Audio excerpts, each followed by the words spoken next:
nuances ao seu redor, e independentemente da sua profissão, qual vai ser a escolha, para que caminho você vai, sabe? Eu me formei em jornalismo, mas na verdade eu gostaria de ser só escritor, só leitor, passar o dia lendo. Eu pensei que o jornalismo seria algo próximo disso e não é muito diferente. Mas de qualquer maneira, eu consegui fazer um percurso de jornalismo aqui e eu tenho propostas. Eu trabalhei já em grandes jornais, revistas, e eu só fui chamado para essas oportunidades por ser um leitor, não é por ser jornalista, não. No meu caso de trajetória profissional, a leitura foi decisiva. Eu não fico pensando em dar a última notícia mais interessante, nada disso. Eu acho que me chamam porque eu consigo fazer um texto minimamente compreensível, e é isso. Mas essa capacidade profissional veio da atividade de leitor. Eu tive chance de ter aula com o Paulo Venturelli, não aqui onde ele deu, mas no mestrado. E perceber como tudo que ele está falando aqui tem muita força mesmo, pois ele formou muitos leitores. A gente ia para a aula do Venturelli, era a aula mais entusiasmada da Federal, e acho que deve ser ainda, pela paixão que ele dava pela leitura. A gente vê grandes casos de depoimentos de leitores que passaram por ele, eu passei. A Eliette passou difícil. Também acho interessante falar, é a primeira vez que eu entro nesse colégio aqui, e eu passei muito tempo na vida na frente de carro, de ônibus, e a imagem que eu tenho do Medianeira é a imagem do Venturelli. Eu falava, não, é ali que dá aula o Venturelli, os leitores. Aliás, grande parte da nossa concepção de ensino de literatura e de língua portuguesa vem da época que o Venturelli dava aula aqui, que ele conseguiu revolucionar o ensino de língua. Então, o abandono do uso de material didático, em que o professor agora que faz o seu material, sua pesquisa, lê, e tudo é fruto do trabalho dele e que a gente hoje dá continuidade aqui. E eu também, super fã, porque também fui aluna na graduação e no mestrado, e sem dúvida, gente, ele realmente faz isso na praia. Ele leva uma mala de livros e ele lê um por dia. E ai de mim e da Líbera se ligamos à televisão. Ele dá uma bronca, mas a gente lê junto também. Mas o que é importante da presença dele, de outros professores, que eu sei que tem outros professores aqui também. Até quando eu escrevia na Gazeta, tinham dois professores, Fabiano e Marcelo, que eu não conheço, que até comentavam as crônicas que eu escrevia na Gazeta aqui em sala de aula. Eu sei que comentam obras literárias. Eu sei que tem colégios aí da cidade bons professores, mas no meu caso não. Eu me tornei um leitor fanático, assim, um leitor viciado, não por influência de um professor, foi por uma conjuntura, um impulso, algo assim, um encontro com o livro. Mas eu imagino como a presença de um professor como o Venturelli, de outros professores leitores, pode mudar a vida de uma pessoa. Eu falo isso pelo seguinte: não me imagino hoje na vida sem ser leitor. Se eu tivesse tido uma influência, assim, um exemplo de um grande leitor na sala de aula, pode ser que antes dos 16 anos o livro tivesse aparecido e o percurso teria sido outro. Então, o fato de vocês terem aí professores leitores e essa história do Venturelli, a referência que tinha assim era, ali é onde o Venturelli dá aula. Então, um grande... E várias pessoas que se tornaram leitores passaram por essa experiência. Não posso citar um porque são muitos. De jornalistas a diretores de grupos, de empresas, enfim, um leque imenso. Eu não sei se na vida aí da sexta série, ainda o livro já tem essa dimensão, mas quando o livro chega e se apresenta como essa possibilidade, essa janela, e esse elemento da vida mesmo, tudo muda, sabe? Tudo muda, tudo abre, os horizontes ficam realmente mais interessantes, tudo fica mais interessante. Eu falei dessa carga negativa porque eu não consigo me livrar da leitura. Talvez eu quisesse, não vou ser. Mas e também, para que se livrar? Né? Para que abrir mão? Então, vocês que são alunos aqui, vocês estão ouvindo o depoimento dele, o Paulo Venturelli, é um depoimento muito forte, tem uma carga de verdade, porque eu acompanhei quando eu fui aluno dele na universidade, eu já era o leitor, mas eu já sabia de toda uma pré-história dele, uma atividade de escritor e de formador, né, enfim, de sujeito civilizador da nossa cidade, né? A nossa cidade tem mais leitores por causa dele. Isso sem dúvida. É o nosso grande formador mesmo de leitores. Dissemina, né? Mas sabe o que é? Eu sempre lembro que o Paulo fala também, é que todos temos o nosso vazio, algo que a gente precisa preencher. Isso em todos os seres humanos, né? Essa insatisfação, essa vontade, né? Algo que a gente não sabe nem explicar. Tem gente que se entope comprando coisas no shopping, se entope comendo, enche esse vazio interior comendo tudo que pode, gastando tudo que pode. Outros consumindo drogas e álcool, tanto que pode também. E a gente preenche com histórias, com essas vozes. É isso que nos alimenta, é isso que nos faz ter, então, uma sensação de plenitude, que obviamente acaba logo em seguida e a gente precisa de outro livro, de uma nova história. Então, se o nosso vício é a leitura, a gente está muito bem, né? Se for comparar com outros vícios que vemos na sociedade contemporânea.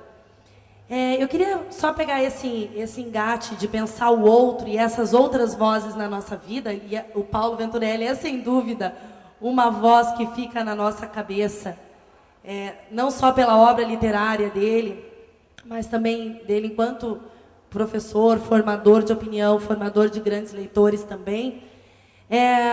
No filme Meia-Noite em Paris, do Woody Allen, o protagonista, enfim, é um escritor, como vocês, e ele tem a oportunidade de meia-noite em Paris se transportar para a década de 20 parisiense e ter contato com grandes escritores. Aquelas vozes que antes só apareciam por intermédio da leitura, eis que se presentificam diante daquele escritor. Inclusive, ele tem a oportunidade de entregar seu original para Gertrude Stein, para que ela avalie, né, a obra. Hoje, com a próxima obra, aquela que está no prelo, se vocês pudessem, dessas vozes que permeiam a cabeça de vocês, né, esse emaranhado, nessa teia de ideias que vocês vêm, né, criando esse tempo todo, quem que vocês gostariam de encontrar meia-noite em Curitiba, sabe Deus em que década?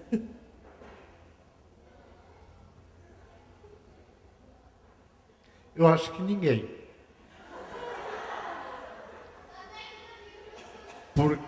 Pelo seguinte, quando eu leio um livro, e eu estou lendo sempre, eu formo uma imagem do escritor também.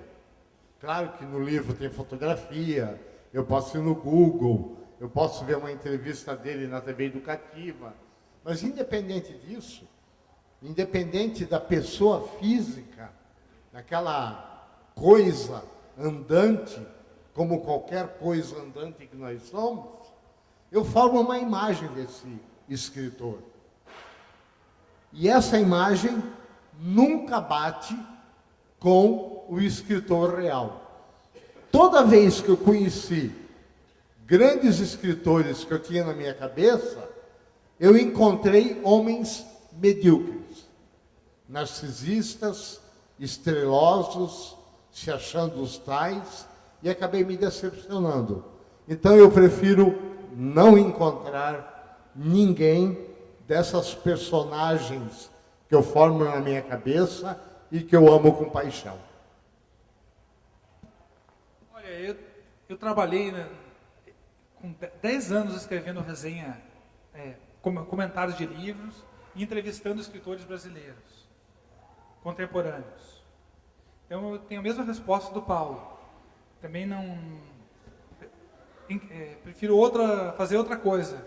Dar uma volta na rua, eu gostaria de encontrar.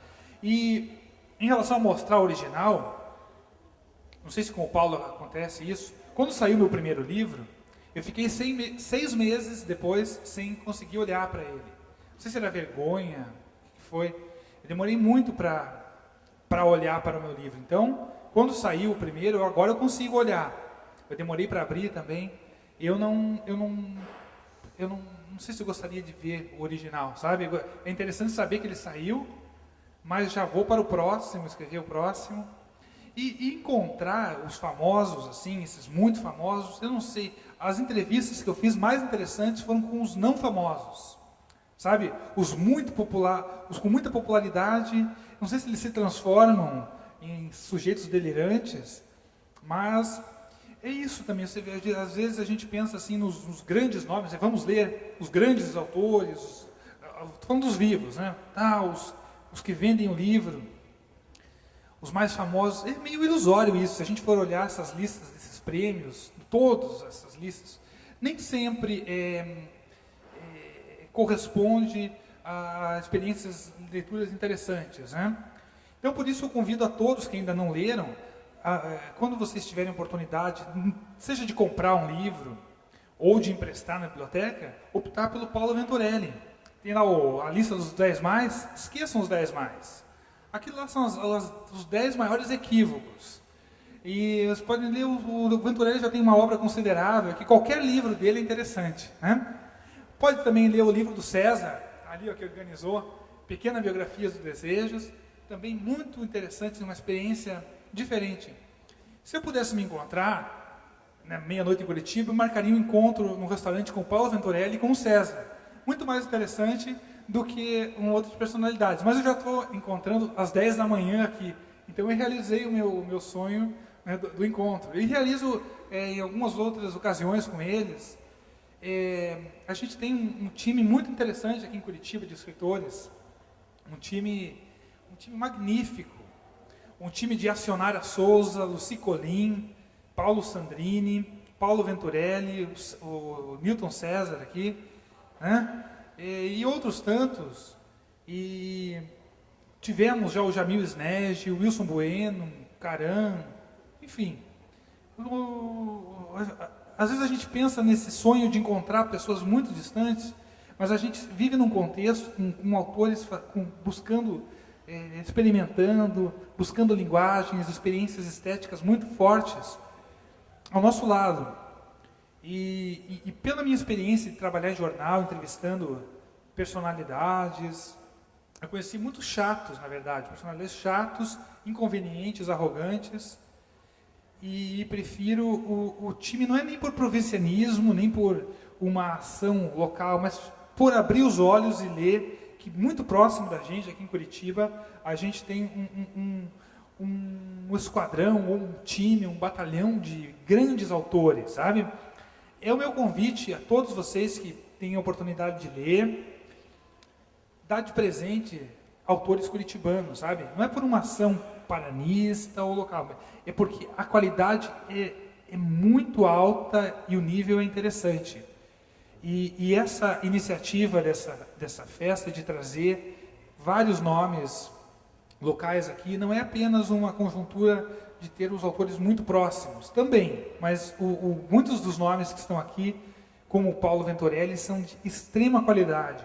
Então, ao leitor, quando tem uma dúvida aí, o que comprar, o que não comprar, Paulo Venturelli é tiro certo.